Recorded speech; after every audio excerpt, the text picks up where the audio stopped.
Kenaikan tunjangan DPR ini sempat didemo pada hari Senin kemarin dan Kamis esok rencananya gedung DPR RI akan kembali didatangi para pendemo.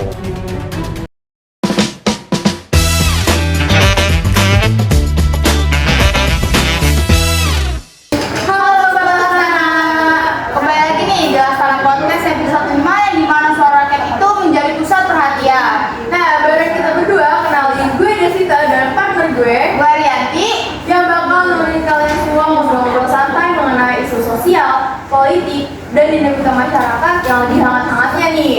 Nah, dan hari ini juga kita bakal bahas topik yang lagi hangat nih bulan kemarin pada bulan Agustus nih, yaitu aksi demo yang terjadi di sejumlah daerah di Indonesia, ya kan? Ya, mulai dari wilayah Jakarta, Surabaya, Makassar, terus juga banyak kan wilayah di Indonesia yang peserta dalam aksi demo.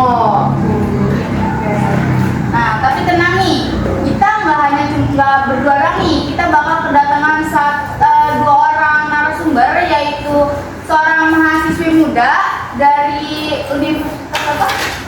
Di mana, Muhammadiyah ya? Oke. Dan driver ojol yang ada pada dalam aksi tersebut. Nah, sekarang kita langsung aja nih sambut tamu kita yang sangat spesial yang telah hadir di tengah-tengah kita berdua.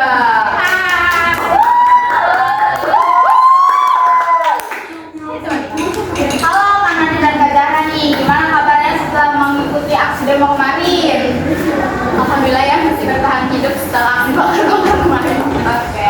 Demo kemarin juga, tapi alhamdulillah sih sehat walafiat sampai sekarang. Oke, baik. Kita ngobrol lagi. Langsung aja gue mau nanya ke Kak Nadif terlebih dahulu kali ya. Oke. Nih, kita mau nanya nih Kak Nadif nih. Kita kan seputar demo-demo yang kemarin nih, karena kita kan nggak sempat turunnya ke lapangan itu gitu. Boleh deh kita.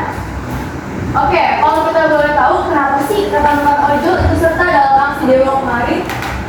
Baik, jadi ojol-ojol ini kan masih termasuk ke golongan menengah ke bawah ya. Pendapatan itu bisa dibilang harian, ya kan? Anggaplah per harinya itu tuh kita dapat satu narik itu 15.000. Kita narik itu 10 penumpang per hari itu dapat 150.000, ya kan? Nah, terus juga komunitas ojol ini kan tersebar di seluruh Indonesia. Jadi kita itu solid. Lalu kan karena ada kebijakan pemerintah yang baru nih yang benar-benar menekan kita dan benar-benar membuat kita tuh keberatan banget, ya kan? Jadi kami semua sepakat setuju untuk menyuarakan aspirasi kami untuk menggugat dari kebijakan tersebut. Oke. Emangnya kalau rekan-rekan ojol yang menyuarakan aspirasi, apakah suara aspirasi kalian akan didengar oleh pemerintah? Kadang sih bisa didengar. Pemerintah tuh kadang memanggil perwakilan dari kita ini itu untuk untuk rapat bersama di gedung DPR atau di kementerian. Mereka tuh janji untuk menampung aspirasi kita, bahkan sampai ada beberapa regulasi dari mereka yang diubah. Ini tuh bukti kalau suara kita tuh benar-benar didengar, tapi kadang sih juga nggak didengar. Walaupun didengar itu pasti perubahannya bakal lama banget. Kita minta A nih, lalu tuh malah dikasihnya B. Jadi intinya kita tuh harus terus berjuang. Kalau nggak berjuang, gimana suara kita nggak didengar? Mau gimana mau ada perubahan juga. Kalau dibandingkan waktu pertama kali jadi driver ojek online nih dengan kondisi pada saat demo, perubahan apa sih yang terjadi gitu, apalagi terutama pada segi penghasilannya? Baik, seperti yang saya bilang tadi, kita tuh anggap perharian tuh dapat 150.000 ya. Nah itu kan baru per hari. Pastinya kan kalau driver ojol itu kan pasti muter-muter ya, perlu bensin yang banyak. Anggap berarti bensin tuh 50.000. Jadi buat bersihnya itu cuma 100.000. Nah, terus rata-rata dari kita driver ojol pasti kan punya keluarga ya. Nah, gimana 100.000 itu harus dicukupin buat sehari? Nah, pasti kan juga 100 semuanya buat makan kan, pasti ada buat kebutuhan lain, apalagi anak, ya kan?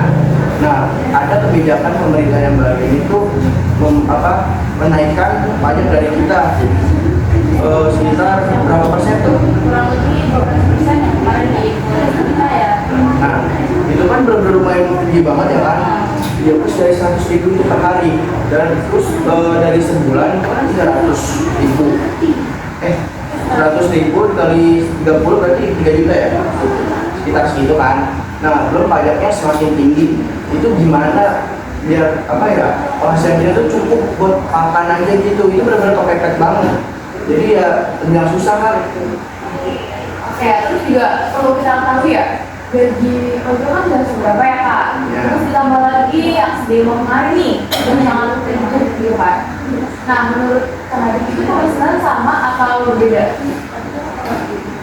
Baik, karena kan dari aksi demo kemarin nih, itu kan driver ojol kan solid untuk menyuarakan aspirasi. Anggaplah itu ada sekitar 80% driver ojol yang ikut turun dalam aksi demo tersebut. Jadi ada 20% itu yang masih mencari nafkah, ya kan. Dari yang 80% ini pasti itu mereka tuh menonaktifkan dari aplikasi ojol mereka untuk biar fokus menyuarakan aspirasi mereka.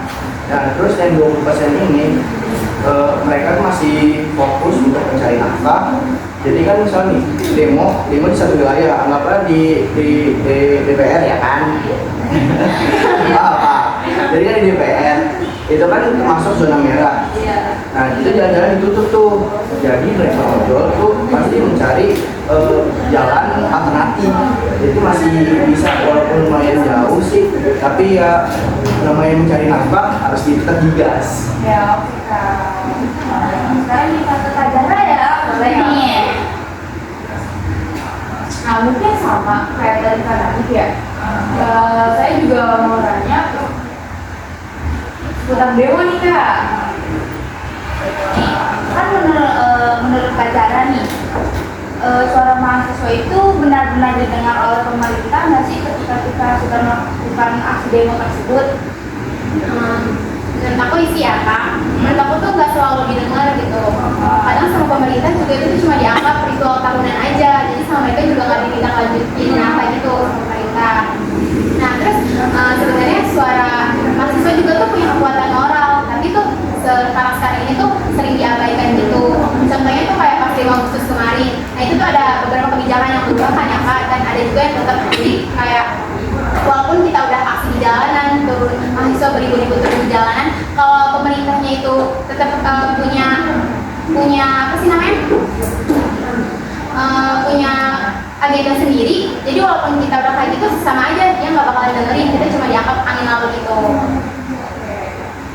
Terus juga nih kak, kan Kak Zahra sebagai mahasiswa ya, menurut Kak Zahra tuh apa sih yang seharusnya lebih diprioritaskan pemerintah dengan menaikkan tunjangan DPR? Kita kan tahu ya, DPR itu gajinya sudah sangat besar dan bahkan bisa dibilang lebih dari cukup.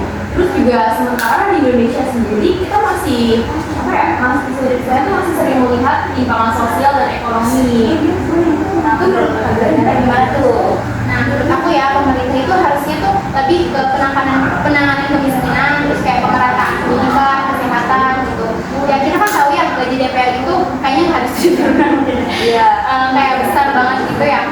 Sedangkan kan kayak di pelosok-pelosok buat mereka mencari makan aja itu susah ya. Nah seharusnya pemerintah itu lebih mementingkan kepentingan rakyat dibandingkan kenyamanan pejabat-pejabat tinggi yang hidupnya aja udah mewah kayak udah dapet mobil dinas, terus kayak jalan ke luar negeri, dan itu kan hidup mereka itu udah mewah. Sedangkan rakyat Indonesia aja ya yang kita lihat sekarang ini kayak masih banyak yang kekurangan. Jadi pemerintah lebih baik mementingkan rakyat terlebih dahulu gitu ya.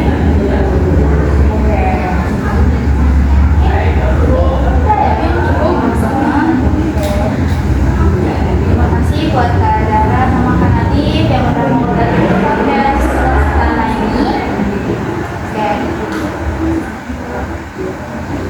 Oke, gue Desita dan partner gue Riyati pamit dulu. Tetap kritis, tetap peduli, dan terus suarakan yang benar.